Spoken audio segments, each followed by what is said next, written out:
Welcome to Living in Connection, where we explore the nature of physical and non-physical reality and what that means in your life.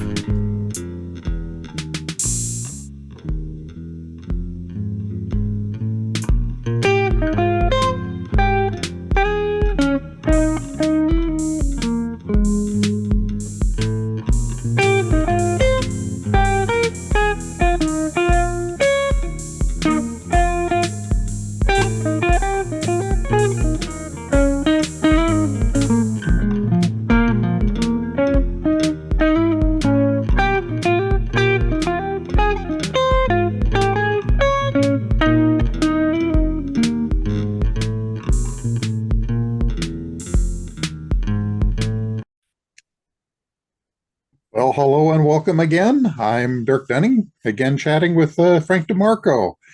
And today we're going to be talking about the nature of time. At least, as usual, that's our fantasy, but we're getting better. Again, in a moment, as I said last time with our previous topic, I was doing something else. My surface mind was engaged in something, and the idea comes in through the back door. I think it happens to people way more often than they realize. And they may think of it as a stray thought. I think of it as the guys giving them a nudge, or, it doesn't matter really how you think about it. But the thought that they gave me was talk a little bit about the nature of time in 3D and in non-3D, because the distinction will make a difference. And we talked about that a little bit in the last session about the near-death experience kind of world and all of that and how that distorts those views. But I think they wanted to use that sort of as a lead-in. All right. Well, over to you. Take us away. All right. Again, we have to go back and give just a little bit of context. The guys have always described the world that we're used to, the 3D world, as a world of limitation where we are deliberately kept in one moment at a time so that we will see the delayed consequences of our actions, as opposed to in the non-3D where you can create instantly and disappear instantly. You can't learn continuity and perseverance in quite the same way. At least that's right. The way I put it. Well, in 3D, we are, as I always say, being frog marched 1 second at a time. Boom, boom, boom, boom. You can't jump. You can't make any detours. You just have to follow where time takes you. Mentally, it's another story, because mental is actually, although it doesn't seem like it, mental actually follows the non-3D rules and transduces it into the brain, which then tries to make sense of it in 3D logic, sometimes spectacularly badly. Now, in non-3D, they have pointed out non-3D and 3D are actually the same thing on a little bit of a gradient, because 3D could be considered as slowed down a little, and again, designed to put everything in one place. In the non-3D, they made the analogy to geography. They said, just as you go from Cleveland to Toledo, and Cleveland doesn't cease to exist because you're not there anymore. And when you're in Toledo, you understand the point. Mm-hmm. All time exists. All moments of time exist in the same way that all moments of space exist here on Earth. And they can travel. We can travel, because we are also in the non-3D, can travel in the non-3D in time as well as in space. Mm-hmm. That's a long intro, but a necessary one, I think. Once upon a time, the guys were talking to me. Don't remember the context anymore. They were trying to explain the difference between the way we think of progression on the non-3D side and the way it more or less is. Because I do begin to remember, I was getting a little confused, because, everybody always says, on the other side, there is no time. Never stopping to think what that would mean. Because if on the side there was no time meant what they think it means, it would mean there could be no changes. There could be nothing can move. But they said, well, we think of it in terms of the way we think of, say, a person growing. You have a little boy, and he becomes older, and he becomes older, and becomes a teenager, and becomes a grown-up, and becomes a long sequence of things. Mm-hmm. But they said it isn't like that. It's probably not even like that here in a way.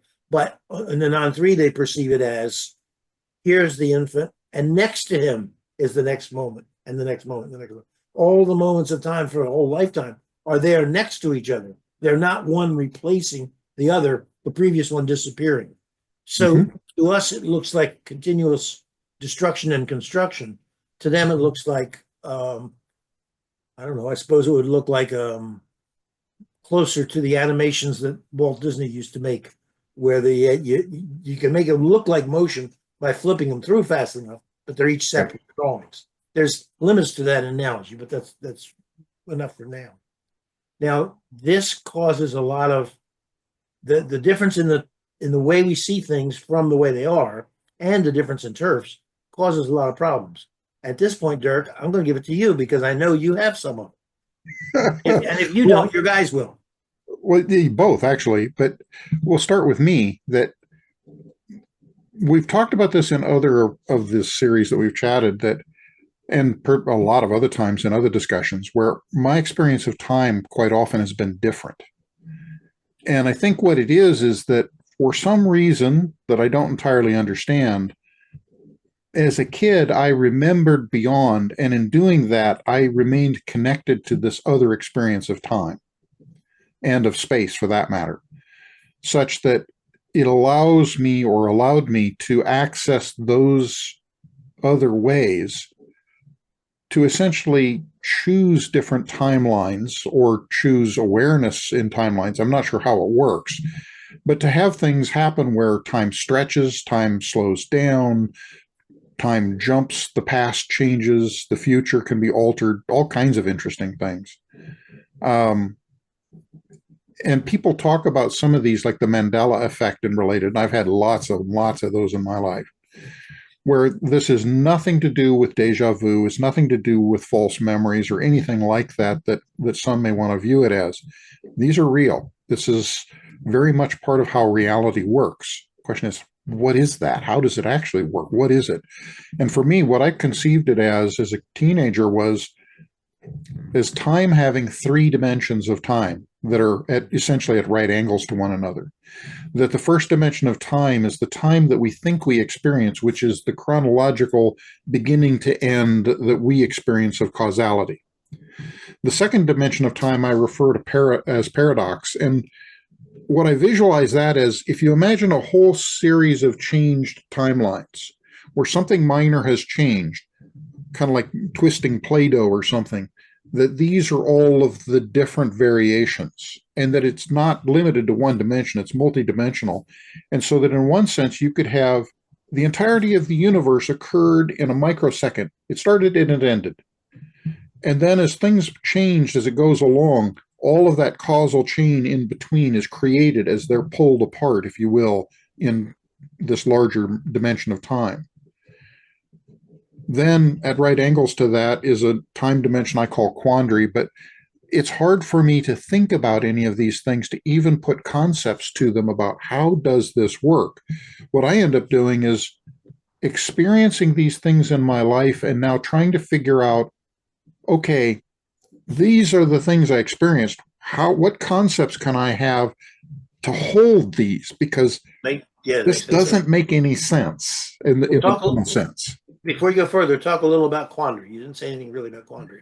Quandary is really goosey to hold on to. I think of paradox as being the thing where you can, within the second dimension of time, in essence, because you're not limited by the chronology of time, you're now in a different dimension, you can, in essence, reach to another point in time to influence it that changes everything in the chronological first dimension of time.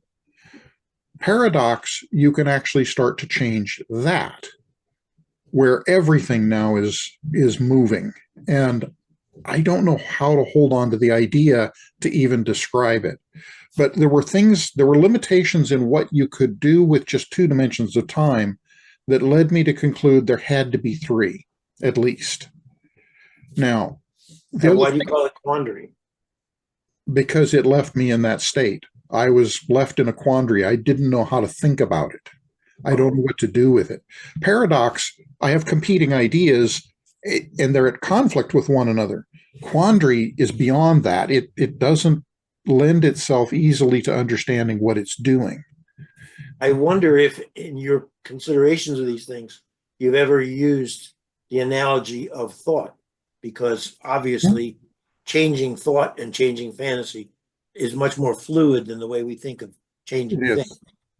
But anyway, all of that is one loose conception trying to understand how this thing that we see as reality and time is possible. What does it do?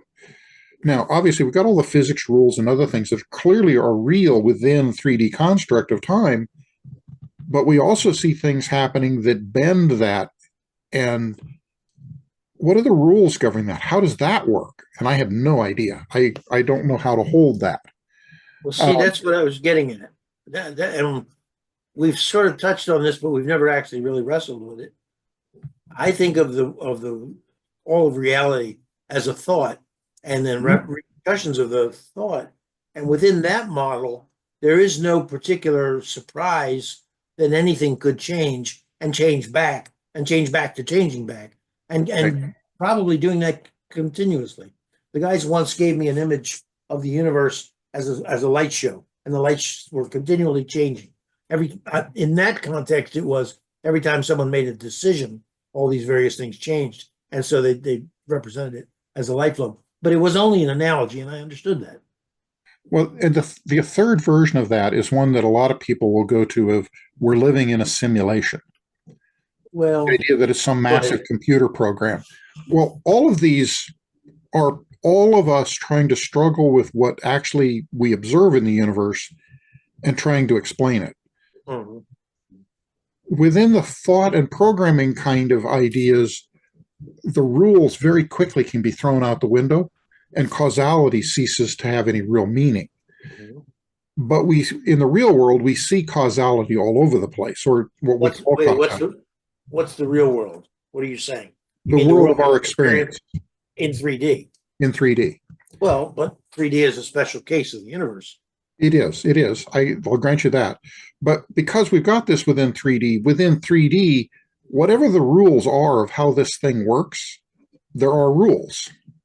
And we've elucidated some of them, and we have a tendency to over prescribe that those are the limit of everything, that what we know is everything that is, which isn't true either.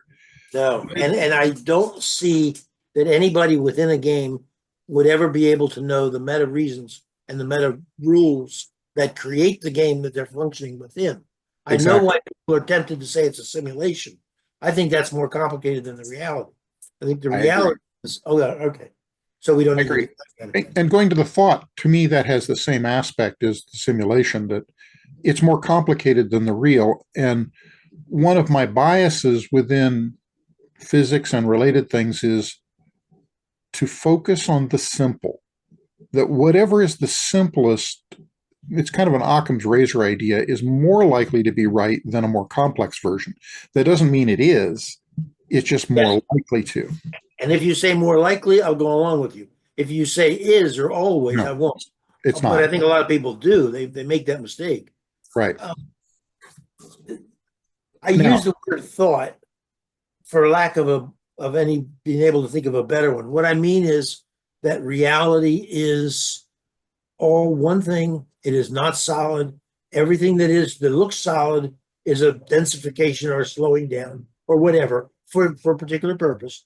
But that at the highest level, what am I saying? I guess I'm saying miracles are more reliable than scientific laws.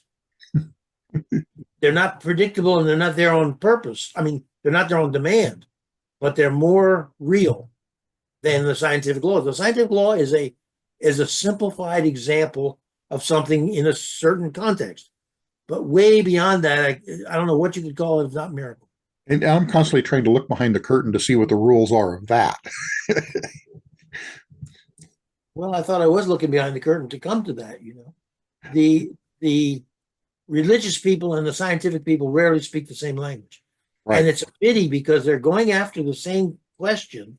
At least I think they are. It's all a search for truth. What's true? Yeah, what's true and what's experienceable, if that's a word. And the major, I guess it's a form of pride, I would say, intellectual pride on both parts, to say we have the truth, they're just fooling around. But they're missing a lot by not changing perspectives every so often.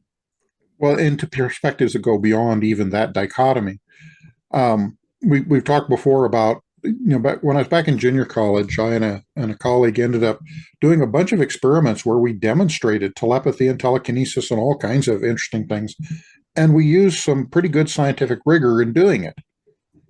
The only problem was that we got to the point that we realized that, well, wait a minute, if we can essentially do telepathy and telekinesis, then the basic foundations of the idea of having a controlled experiment go out the window, because by its very nature you don't have boundaries that you can stop things from interfering. That's exactly my point. There is no boundary. There are tentative boundaries. There are provisional boundaries, but there are no real boundaries. But if you presume that those things don't exist, well, then everything works.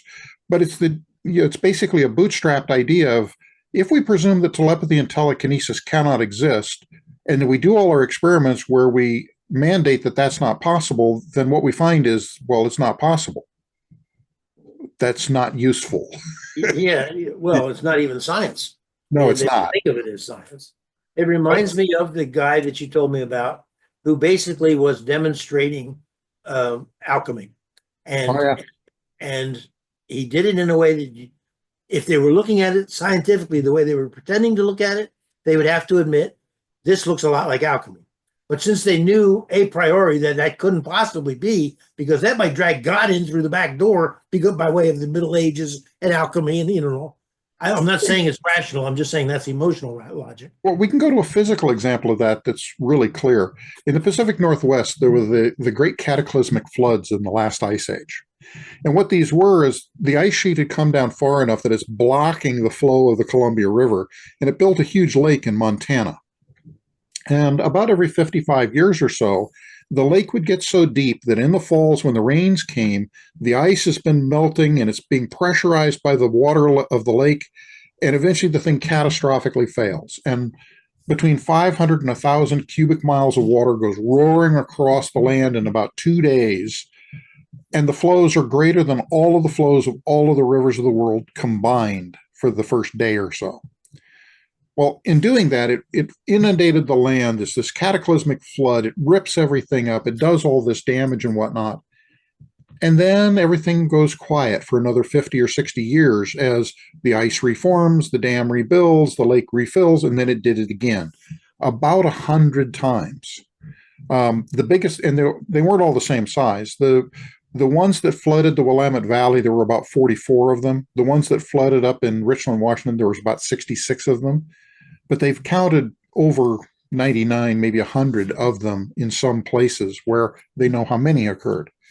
Well, the thing about this, and where it goes to this story, is for a long time, J. Harlan Bretz, who's the geologist who found this, he's looking at these huge ripples in the sand that had to be flow ripples. And the geologists and the hard science folks were absolutely, no, that can't possibly be. What you're talking about is a great flood, and that's catastrophism, and that's religion. Exactly. That can't be right. And so it took 30 years for it finally to be accepted. And what the answer turned out to be was neither of the above. It's a deal of, yeah, there were cataclysmic floods. No, they were not based on religion. This was a particular set of conditions that created this oscillation. That's saying it backwards. The floods weren't dependent on the religion. The religion was derived from the members. That's also true. Yes. And in that, you also had things where the tribes were here. They lived through it. Again, the scientists would deny, well, that's just, all stories and things. Their oral traditions are dead accurate for over 11,000 years. They remember all of the details of what happened. And as a part of that, particularly with the Confederated Tribes of the Umatilla and talking with some of the tribal members, they knew a lot of things that were going to happen before they happened. They knew when the white man was coming. They knew how the events would fall out. And because of that, they behaved in particular ways. Well, within the sciences, that's just not allowed. Right. We don't really care what happened. We don't. Yeah. But anyway, this was an example where it isn't A or B. The answer is whatever the answer really was. And it ends up influencing people who think in all the different ways, and they end up building their own stories. And that doesn't make the stories right. Somebody. Really, I'm allergic to scientific theories. Yeah, something like that. Anyway, but it's just an example of this complex idea. Well, we moved off the nature of time here quite a bit. Yeah, we have. But well, there's an aspect of it here with the tribal story. This is a story of deep time that they remember immensely long periods extremely accurately. At the same time, they also experience things where, as an example with the Confederated Tribes, there was a set of events that were going to happen if certain things occurred, and they chose to do things differently so those events didn't happen. That's the whole meaning of prophecy. I mean, that's that bent time rather badly. Well, now, Dirk, I mean, even going back into biblical times, and that is to say, in the middle of the tradition, the whole purpose of prophecy is to persuade people to change their ways. If it were not able to be fixed or changed, there'd be no point in prophesying. Otherwise, it'd be just like, "Ha, you're dead." But that's not the idea. Well, and it goes back to my childhood when I used to remember the future, and it was the same thing of like the story I tell about riding around the corner on my bike, that I'm out with my friend Mark and we're going over to the store, I think. We're about to go around a corner in a street we hadn't been on before. And I suddenly swerved to the left as we're turning to the right. And he kind of went, like, what are you doing? And we came around the corner. Here's this pothole. Well, just before that, I had remembered about the next 15 minutes. And I remember riding into the pothole, just damaging my bike, going over the handlebars, catching it in the groin, which was not a lot of fun, scarfing myself up like crazy. Well, needless to say, I don't want to do that. So having remembered that was going to happen, I swerved, which kind of annoyed Mark, but then everything worked out. And as we came around the corner, he saw the pothole, and now he knew why. So he asked, "Well, have you been here before?" He said, "No." "Well, how'd you know to swerve?" "Well, because I remembered what happened." What? Well, there was your introduction to the scientific method. Since that couldn't have happened, you didn't remember it. And since you didn't remember it, it was coincidence. Yeah, exactly. But that happened, that played out hundreds of times where at one point, I remember it was funny with Mark, where at his house, the first time this had happened, where he decided that, well, hey, we should go out in the field that was out behind his house and across the street, go play in the field. And he said that, and I said, "Well, we can't." He said, "Why not?" "Well, it's going to catch fire." I said, "It is?" "Yeah." "Can we watch?" "I guess." So we went over and we watched the field catch fire, and the fire department come and put it out and all kinds of stuff. It's like that knowing what was going to happen and then changing the sequence of events, that doesn't fit within any common definition of how time works. No, but I guess that's why I cling to my oversimplification, which is that it's all thought. It's the equivalent of a dream, because there are no inherent contradictions in that, because a dream goes where it wants to go. Indeed. And another thing that I hadn't thought of before, the purpose of a dream is usually much more about emotional logic than it is about sequence. Mm-hmm. And so in your case, if you were looking at your life as a dream, that swerving away from the pothole may or may not be important to you in any other way. But one thing it did do was it gave you a knowledge, firsthand knowledge, that you can sometimes see the future. Now, the rest of it may or may not mean anything, but that meant something. But it also tells you, or probably told you, just because you can do it doesn't mean you can persuade anybody that you did it or that it's possible. Well, and particularly with time, it's weird, because if you've changed the events, now there's no record of it having happened because it didn't happen because you changed it. Except that you remember it. And that's very analogous to a dream as well. Right. I keep calling the universe a thought. Maybe I should call it a dream. Could be. That would make people, it's hard to say any of this without sending people off on false. Well, and I think where my, I won't call it bias, but something like that, where my conception of it may be a little different, is that I don't know how it works, and I know that I don't know how it works. And so a lot of these puzzles have hung around with me my entire life, of parts that don't fit, and trying to understand, how can this possibly fit into any kind of reality? Yeah.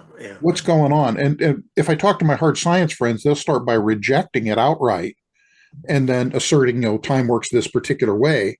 Yeah. For others, it's simulation. Until the party line changes, at which Right. time that'll be the new party line, which they always knew and always believed. Yeah. But I've always been comfortable with this idea of not knowing the answer and not knowing the mechanism. The Just difference knowing is data. you're much more concerned with the how, and I'm much more concerned with the why. And those are two alternative ways to look at it. Probably, I wonder if anybody could do both at the same time. We try, but I wonder if anybody could actually succeed. Oh, no.